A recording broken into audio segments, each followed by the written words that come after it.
주시고 오늘 이 시간에는 또 말씀을 나누는 시간입니다. 이 말씀이 선포되어질 때에 성령님이 역사하여 주셔서 깨닫게 하여 주시고 또 우리 마음 문이 열리게 하여 주시고 또 우리 영적 귀와 눈이 열려서 주의 뜻하심을 보게 하여 주시고 또 이 말씀을 아멘으로 받게 하여 주시옵소서. 그래서 이 말씀을 통해서 우리의 삶을 통해서 온전히 주께 영광되게 하여 주시옵소서. 예수님 이름으로 기도드리옵나이다. 아멘. 여러분 요사이 신앙생활을 하는데 참 예전과 다르게 좀 어려움이 있습니다.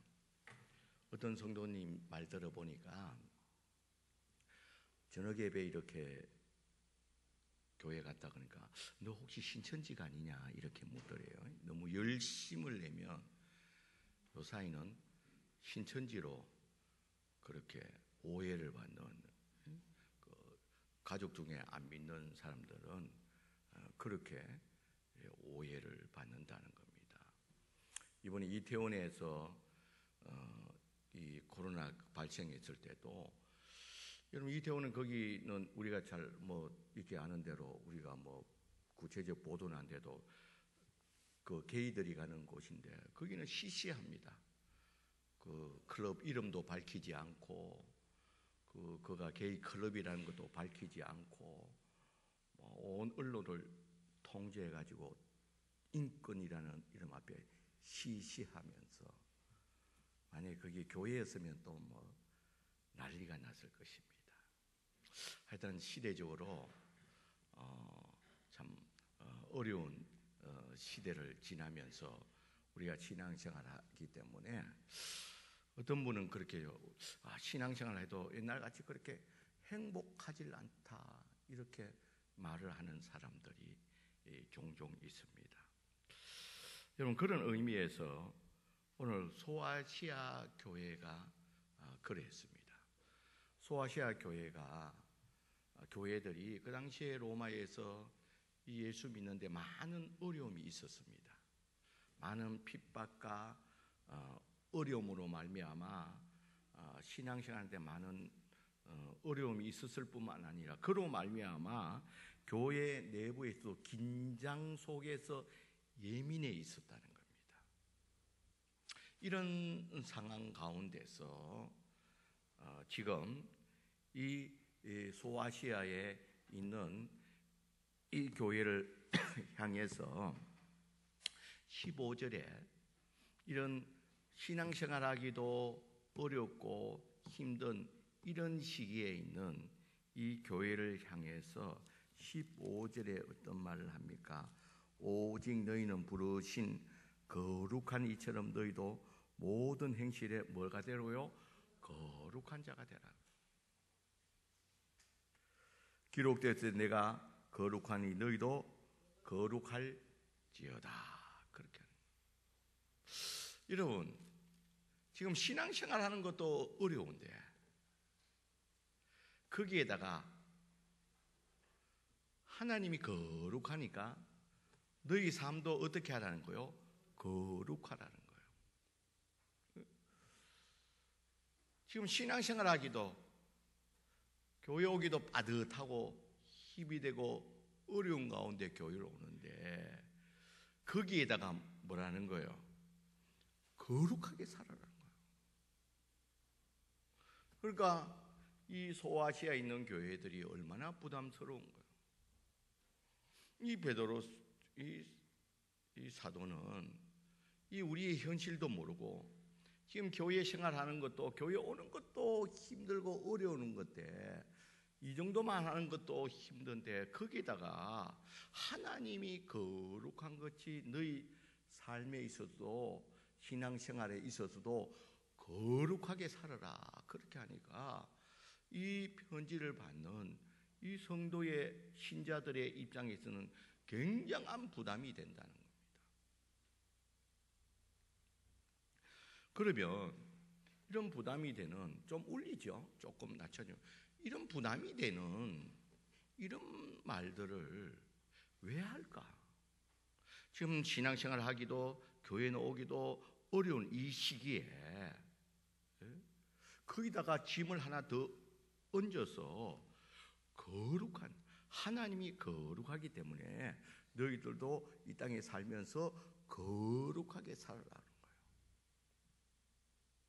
너무 사도 베드로가 현실을 무시한, 지금 우리의 이 신앙의 삶의 이 현실을 너무 무시한 그런 너무 부담을 주는 말씀이 아닌가, 그렇게 우리가 받아들일 수가 있다는 겁니다.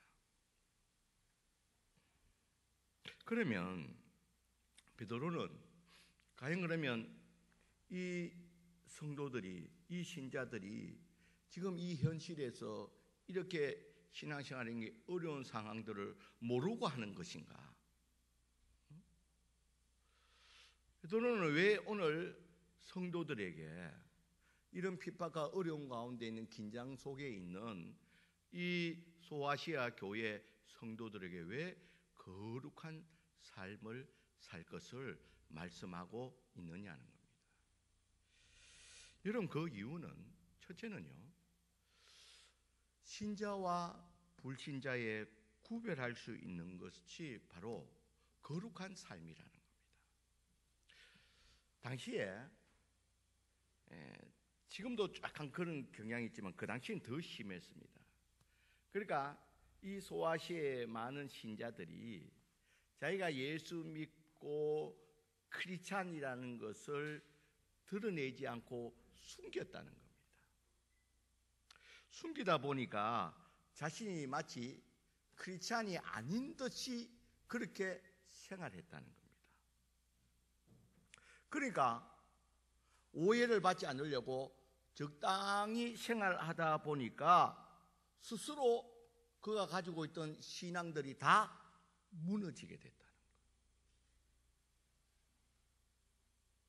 많은 이 신자들이 핍박이 있고 어려움이 있으니까 이 세상에 살아가면서 자신이 크리스찬이 아닌 듯이 그렇게 적당히 살다 보니까 자기도 모르는 사이에 신앙이 다 무너지게 됐다는 겁니다. 거기에 대해서 이 베드로는 신자와 불신자들의 구별할 수 있는 것이 무엇이냐? 그것은 구별된 삶, 거룩한 삶이라는 겁니다. 그러면서 이 거룩한 삶을 살기 위해서는 그 기준이 무엇이냐? 그 기준이 예수님인데 그 기준을 따르기 위해서는 어떻게 해야 될 것인가? 14절의 끝에 보면요, 사욕을 본받지 말고 그렇게 말하고 있습니다. 여러분, 여기서 사욕이라는 것은 무슨 말입니까? 사욕이라는 것은 자기가 원한 대로, 자기가 하고 싶은 대로 살아가는 것을 말합니다.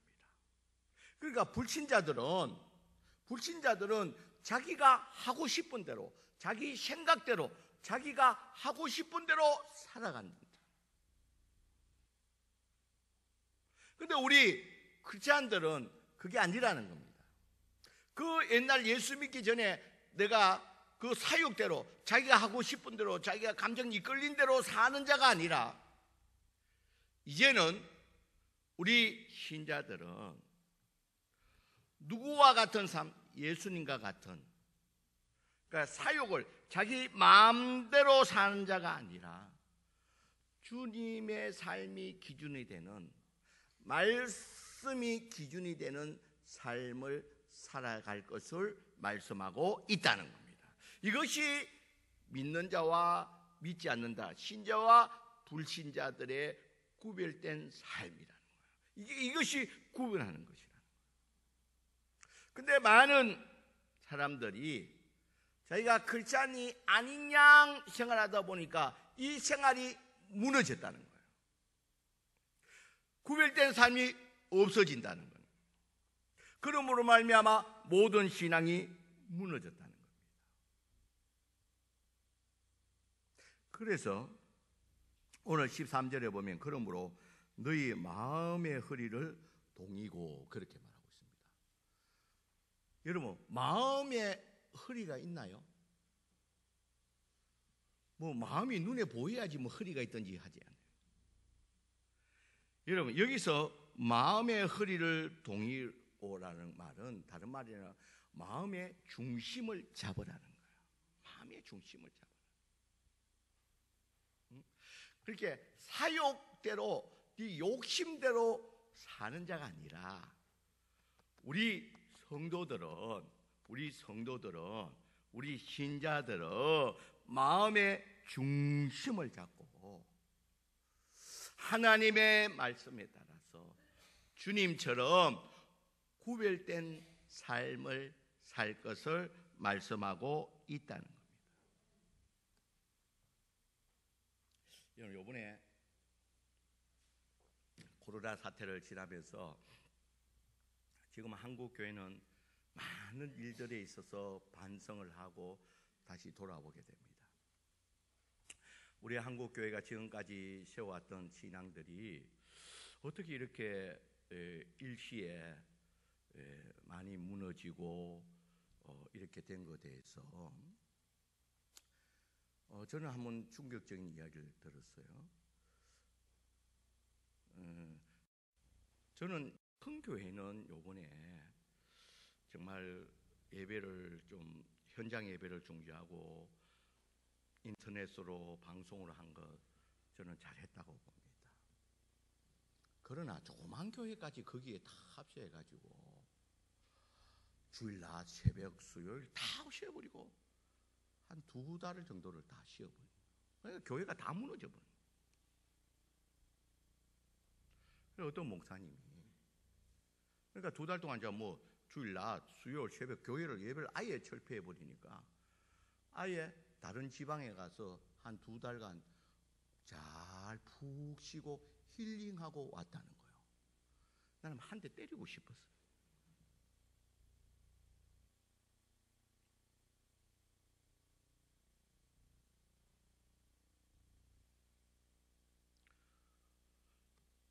그게 세상 풍조에 따라서 그렇게 움직여서는 안 된다.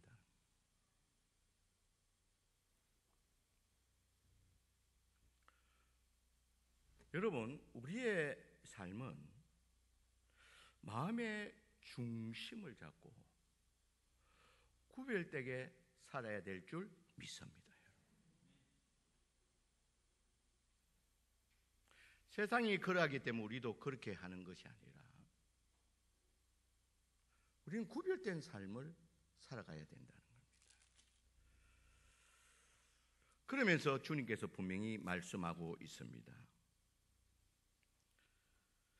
13절에 보면 그러므로 너희는 마음의 허리를 동이고 근신하여 예수 그리스도께서 나타나실 때 너희에게 가져다 주실 은혜를 온전히 바랄지어다.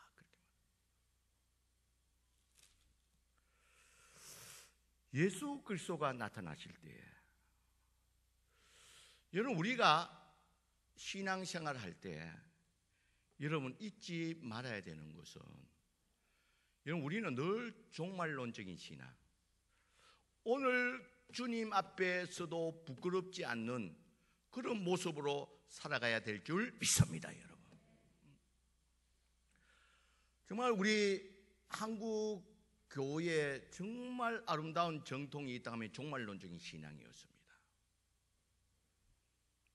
이상한 구름만 떠도 오늘 주님 저 구름 타고 오시나, 내가 주님 앞에 서야 된다는 늘 이런 신앙을 준비하는, 그래서 하루하루의 삶을 믿음과 신앙으로 구별된 삶을 살았다는 겁니다. 그래서 우리 믿음의 선진들은 우리 한국의 근대화는 물론이고 모든 면에 많은 영향력을 미쳤습니다.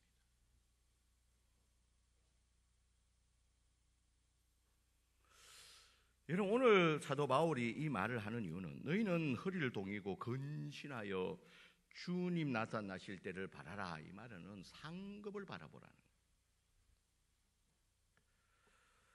여러분, 상은 여러분 크게 2가지가 있습니다.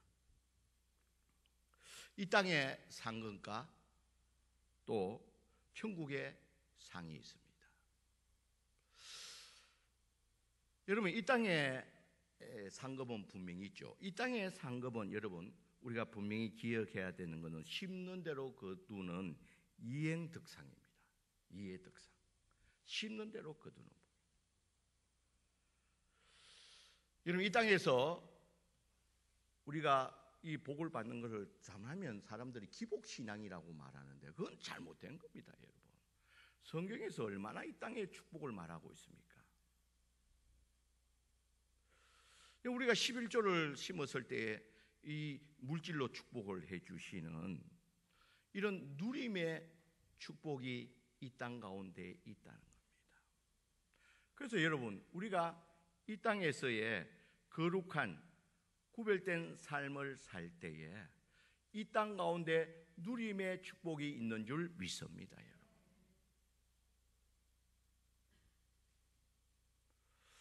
또한 이 천국의 상이 있다는 거예요. 죽도록 충성하라 내게 멸류관을 준다 할 때 이 죽도록 충성한다는 것은 인내하고 견디는 걸 말하는 거예요.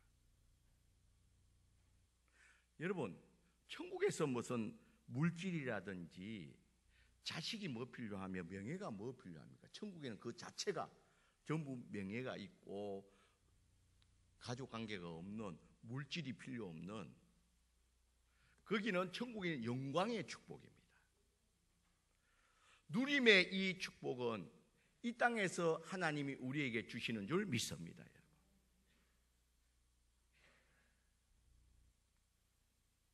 그래서 우리가 이 땅에서 거룩한 구별된 하나님의 말씀대로 살아가서 이 받을 상을 준비하고 있다는 겁니다. 그러니까 우리가 거룩한 이 삶이, 하나님 말씀대로 살아가는 이 거룩한 이 삶이 성공적인 삶으로 이끌어가는 그 과정이라는 겁니다. 여러분, 우리가 꼭 기억해야 되는 것은 오늘의 내 거룩함의 이 정도가 미래와 내세의 성공을 좌우한다는 사실을 여러분 잊지 마시길 주의 이름으로 간절히 축원드립니다. 지금 오늘 나의 이 거룩의 모습이 내일의 나의 모습을 결정한다는 겁니다. 그래서 사도 바울은 이 어려운 시기일수록 우리 소아시아 교회 성도들에게 불신자와 다른 구별된 거룩한 하나님 말씀대로 주님을 기준으로 한 거룩한 삶을 살 것을 말씀하고 있다는 겁니다. 여러분, 오늘 이 말씀 앞에 우리는 진지하게 나는 그리스도인인가, 크리스찬인가? 그렇다면 내가 이 땅에 살아가면서 정말 구별된 삶을 살고 있는가? 우리가 한번 돌아봐야 된다는 겁니다. 내가 만약에 이 땅에 살아가면서 구별된 삶을 거부한다면 그는 진정한 그리스도인이라 할 수가 없다는 겁니다. 내가 구별된 삶을 거부한다면 그것은 아직까지 어린아이의 신앙에 머물고 있다는 겁니다. 그래서 여러분, 오늘 이 말씀을 통해서 우리가 소아시아에 있었던 것 같이 어려운 이 시기를 지나면서 우리가 잊지 말아야 될 것은 우리는 이 구별된 삶, 거룩한 삶을 통해서 주님께로 더 가까이 나가는 우리들이 되어야 될 줄 믿습니다. 그리고 오늘의 이 거룩한 삶을 통해 가지고 우리의 내일에 앞으로의 성공된 삶을 살아가야 된다는 겁니다. 여러분, 성공이라는 것은 다른 것이 아니라 우리가 하나님의 기준을 지킬 때에 그것으로 나타나는 결과가 성공인 줄 믿습니다. 하나님의 기준을 지킬 때에 나타나는 결과가 성공이라는 거예요.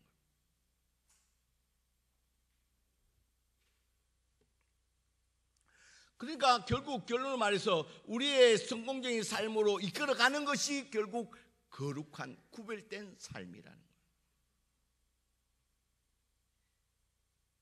그래서 여러분, 우리의 삶의 기준은 항상 주님 하나님이 되어야 된다는 겁니다.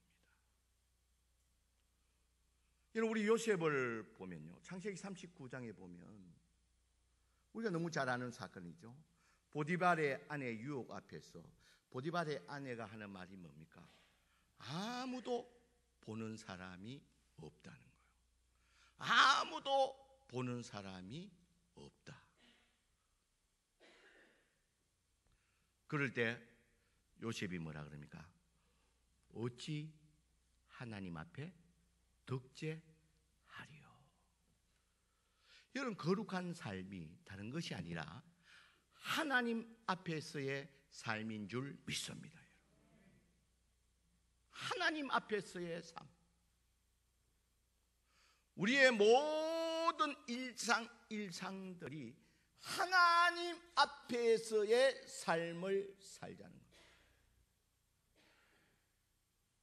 아무도 보는 사람이 없다 할지라도 하나님은 보고 계신다는 거예요. 하나님 앞에서. 그래서 우리의 삶의 기준이 주님이 되어야 되는 줄 믿습니다.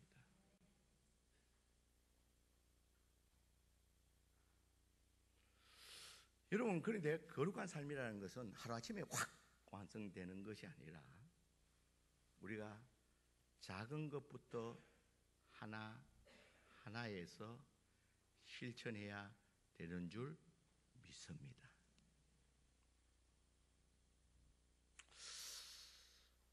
저는 이제 우리 새벽기도마다 이 베드로 전서를 지금 나누면서 이 거룩한 삶을 이제 쭉 이렇게 나가면서 이제 이 말씀을 이렇게 하면서 늘 이제 저를 붙드는 게 이 하나할 일이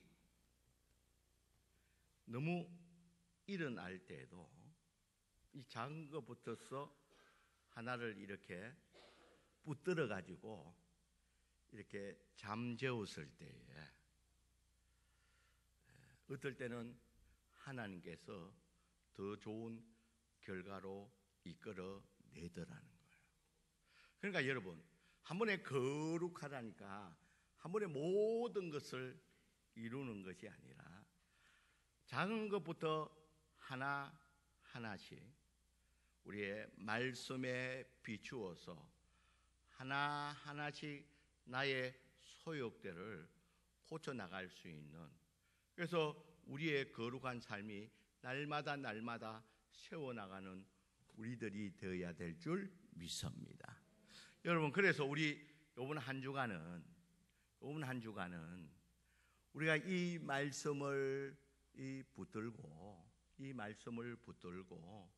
나의 삶 가운데서 정말 이 거룩한 뭐 큰 것을 떠나가 작은 것부터라도 하나하나씩 거룩한 나의 삶의 모습으로 변화감을 통해서 우리의 성공적인 삶으로 나아갈 수 있는 저와 여러분들이 되시길 주의 이름으로 간절히 축원드립니다. 기도합시다. 사랑이 많으신 하나님,